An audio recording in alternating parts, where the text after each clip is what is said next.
Bonjour à tous, je vais vous parler d'un pote à moi qui est totalement monomaniaque. Sa passion à lui, c'est les canaris. Il vous parlera du chardonneret élégant, il vous parlera du chardonneret rouge du Venezuela, et même s'il est dans un bon jour, du bouvreuil pivoine. Il vous montrera la différence entre les canaris de posture et les canaris de champ, il vous parlera des Harts, la plus vieille race, paraît-il, et des rollers américains, et même peut-être des flautas marocains. Alors, le problème, c'est qu'en plus d'être monomaniaque, ce garçon qui au demeurant est fort sympathique, est aussi parfaitement névrosé. C'est-à-dire qu'il ne supporte absolument pas le chant des canaris. Alors forcément, c'est étrange, il cherche la compagnie de ces oiseaux et il ne supporte pas leur chant. Alors il a décidé de les dresser et de les éduquer. Et en fait, son objectif, c'est que ces canaris se mettent à aboyer. Vous voyez bien qu'autour de lui, la nouvelle a été accueillie avec prudence et peut-être même avec un peu d'étonnement. Tout le monde trouve ça, pour résumer, parfaitement idiot.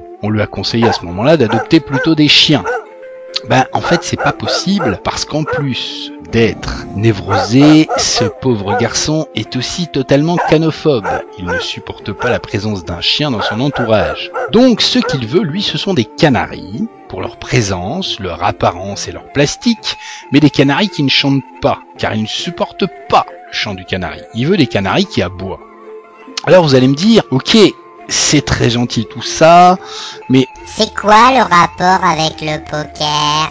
Je sais pas, mais en fait, j'entends souvent des joueurs de cash game se plaindre des horreurs qu'ils prennent contre des joueurs récréatifs. Ouais, mais n'importe quoi, le gars paye 2 barrels avec sa ventrale et il est triver, n'importe quoi. Moi j'ai envie de vous dire, les gars, à vous de voir, vous préférez les canaris ou les pitbulls?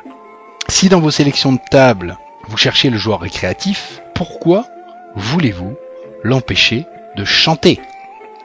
Si vous cherchez ce joueur pour des caractéristiques qui lui sont propres, pourquoi voulez-vous l'empêcher d'exprimer son talent? Vous préféreriez qu'il aboie ou qu'il vous morde? Chercher un être pour ses caractéristiques essentielles et en repousser certaines, ça revient en fait à demander aux canaris d'aboyer.